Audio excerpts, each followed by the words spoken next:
Hello.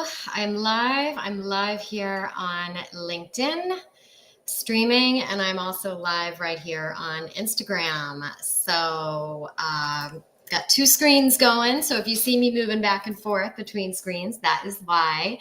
So, quick intro of me. If you are new to me, my name is Carrie Cohen.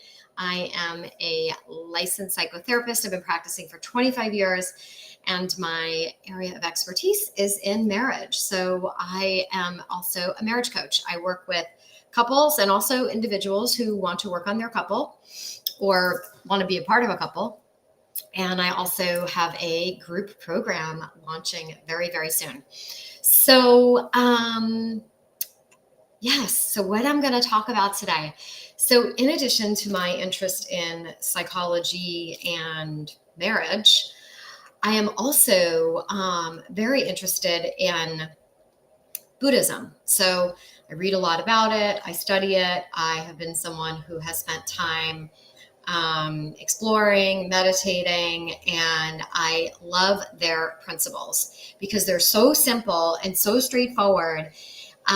They're not always so easy to put into practice and sustain, but they are pretty straightforward. And if we practice them, so much is possible. So what I'm going to talk about are 5 daily practices that you can do to really nurture your happiness. And this applies to anyone. This is not marriage specific, actually. And it is a really good practice to have. And so, all right, so I just want to start with the basis of the difference between joy and happiness, according to the Buddhist principles. So I put this on my story last week, and I think it was confusing for people. So one of them comes from the inside out, and one comes from the outside in. And so joy comes from the outside. It is like pleasure. There's an element of excitement. So there's some like stimulus here, and it's like there's joy, there's pleasure. That's an outside in feeling. Happiness is actually what you feel on the inside. Could be the result of joy or could be the result of something else, but it is a feeling that you experience on the inside.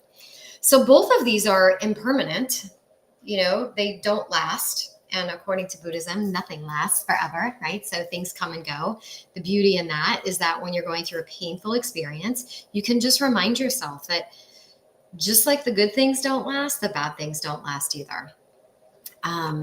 So both are impermanent, but actually only one can be influenced by us, and that is happiness because it's on the inside. So we have control over that. Clearly, we don't have control over outside influences or things that are happening outside of us, but we do have control about what we do with something when it's on the inside. And that's actually what we're going to talk about today. So in order to really extend and fill ourselves up with happiness and continue to renew it, we have to actually feed it. It will die if we don't nourish it like anything else. It needs to be fed. It needs to be nourished. And so that is what we're going to do. And that's what I'm going to talk to you about. All right. So it is. And I want you to think about happiness as something that you invite in. It is not something that's either there or not there. Like it's not that categorical. It is something you invite in. So don't think like I'm either happy or I'm not happy. Like it's always there, but we have to actually invite it. And so I think of this as inviting in. I speak a lot about nervous system regulation, and the top of the ladder, like the safety place in nervous system regulation, is ventral vagal. And so I think about it that way. So we invite in more ventral vagal energy, just like we invite in more happiness. So when happiness is just manifesting itself, when it's just available and it's manifesting in your life, you want to nurture it more, because what you ultimately then want to do is we want to condition ourselves for more happiness to be able to invite it in more. And these are the 5 practices to do that according to Buddhist perspective. So number 1, these are not in any order either. Number 1, letting go. Everybody's heard this, letting go, detaching from the outcome. Now, this is an easy to understand principle, but I know that it's not so simple to carry out and embody. But think about this, letting go. There is actually joy that comes from letting go. Many of us are so attached to and bound by things that we think we need for our survival, our security, and our happiness. But the reality is that we actually don't need those. So I want you to think about, as you're listening to this, if you're listening live or you're on the replay, what things come to mind for you? Is it the latest iPhone? Is it a new pair of designer shoes? Is it a new designer purse that you saw someone on your last vacation they had, and you're like, I have to have that. So what is it? What things come to mind? Because when we attach ourselves to things, then we feel like the only way we can feel happy, secure, content is by, once I get that thing, I will feel so much better once I get that thing. And that's not true, because there's going to be another thing after that that we also want. So I know I've been there too. Sometimes you might think like having a new house or making a certain income or having that like ideal life mate, like that's all going to make you happy. It's as if you can't be happy without those. Like you think you can't survive without them. But you'll see that even when you achieve them, there is still more that your mind will need. It never ends. And I have this saying, and it goes like this: you can never get enough of what you don't need. So think about that. I want you to sit with that. You can never get enough of what you don't need. And so clothes, purses, vacations, dates, whatever it is, you're always going to want more. It's something we don't actually need. So now, if you're strongly attached to these things, that the fear of letting them go worries you so much that something worse will happen, you're actually going to feel, you think you're going to feel more miserable without them, so you cling to them. So it's like, I've got to have that vacation, like I've got to have that house, or I've got to have that car. And you really cling to it and you attach to it. And here's really where the Buddhist principle of detachment comes in. Now, I've had people in therapy say to me, they've sort of misinterpreted detachment to think of it as something as to not be attached or connected to people, but it's not. It's actually not being attached to things or outcomes. When we can detach from the outcome and we can be okay either way with that, with what happens, then we actually liberate ourselves. So the strong hold on these items, these outside things as the answer to your happiness is actually the obstacle in inviting more happiness. So you've got this thing here, like I've got to have this thing. And when I have this thing, I'll be happy. Well, actually that is blocking the happiness, because that is not the thing that's going to make you happy, because it's not a thing out here. Happiness is inside, as I said. So once you let go of these things, actually happiness surfaces, because you've created the space for it, and it is not contingent on getting the thing, which is really important. So that's number one. I spent a long time on that. Number one and number two are the long ones. The 3, 4, and 5 are shorter. Okay, number two, inviting positive seeds. There's so many variations of this, and I talk about this a lot in my couples work, but I'm going to talk to you about it today from a Buddhist perspective. So deep inside of our mind, deep in our psyche, the subconscious in the middle of the mind, and the unconscious, which is in the back of the mind, there's many seeds or thoughts. So those we water will actually sprout into awareness. Those we water will actually move into our front of our mind, our conscious awareness, and they will then manifest into reality, which in essence, that is the process of manifestation. And if you are someone who is big into manifestation, then you are going to be thinking about how to sort of encourage that to happen, how to make that happen. But what I'm also saying from a psychological perspective and a spiritual perspective, manifestation is a natural part, right? We have a thought deep in our mind, we water it, it comes to the front of our mind, and it manifests in reality. That is actually how the mind works. So if we pay attention only to the negative bits floating around, only the negative seeds, or we disproportionately pay attention to them over the positive, including past hurts, past sorrows, past traumas, wallowing in that, instead of watering like our more wholesome qualities and really touching on the positive, which is always available inside of us, that is always available inside of you, then what's going to happen is that you are going to have a lot more of these negative seeds sprouting up, and you are going to feel and experience a lot more pain, a lot more sorrow. And I'm not saying don't heal your pain. I'm not saying don't think about your grief and your loss. I'm not saying that. What I'm saying is don't over time disproportionately focus on those over all of the other stuff. And I'll give you a quick marriage example. So if you're in a relationship, when we're in a bad space with our partner, we tend to disproportionately focus on all the things they're doing wrong. You left your shoes in the middle of the floor. You didn't put your clothes in the hamper. You left your dishes in the sink last night. You forgot to rinse the cereal out of your dish. Now it's like stuck there like glue and it's not going to come out, right? So we focus on all of the negative. And we're watering those. So it's really going to create a very negative environment in our relationship, as opposed to focusing on the good stuff, what we're getting. Like, hey, thanks for throwing my clothes in the wash. Hey, thanks for like folding my laundry. And so it also just changes the tenor and the temperature of the dynamic.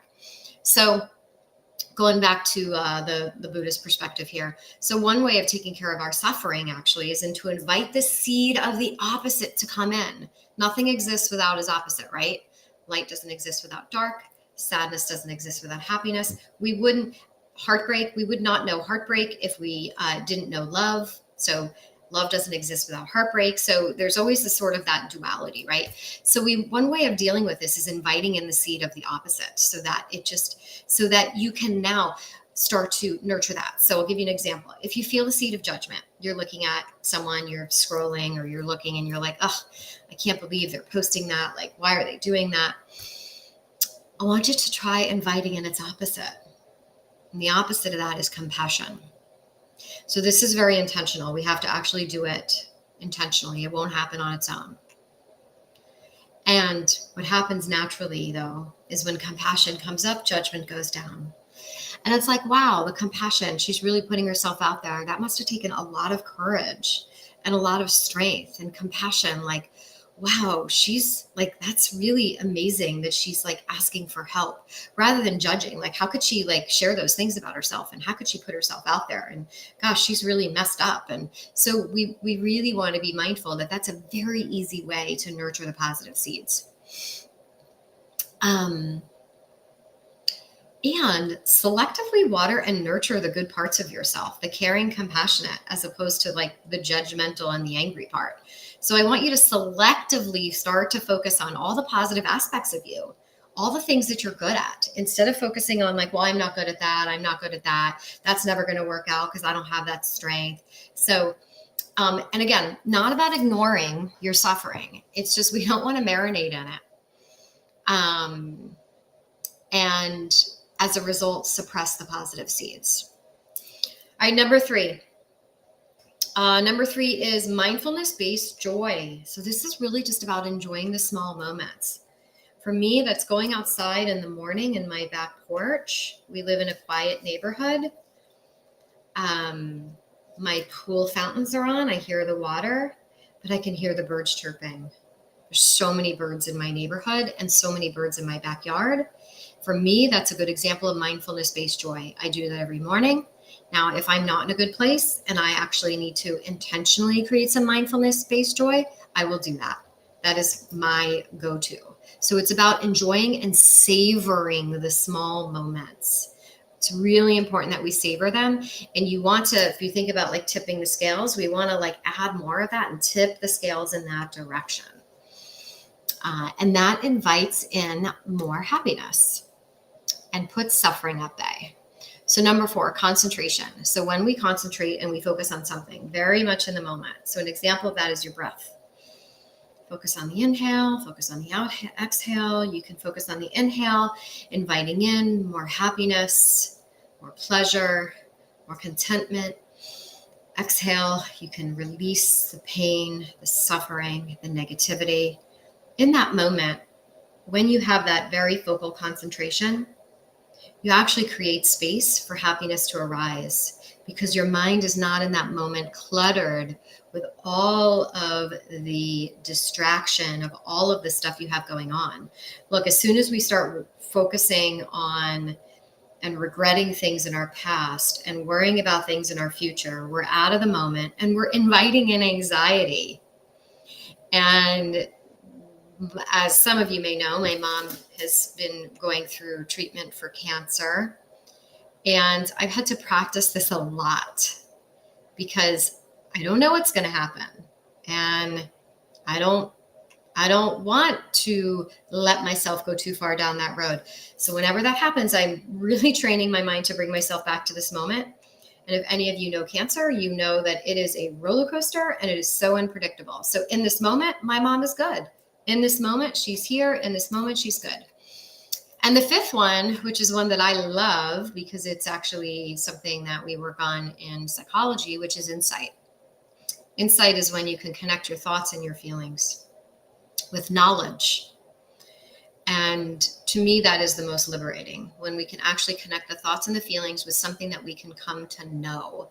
It is very, very liberating, because when we can know it, we can then put our finger on it, as opposed to it being this amorphous thing that is just floating around that bothers me, but I don't know what it is. Well, now I know what it is. As soon as I know what it is, I actually feel liberated. I could start to work on it. When I know what it is, I can put it over here to the side and I can invite more happiness in.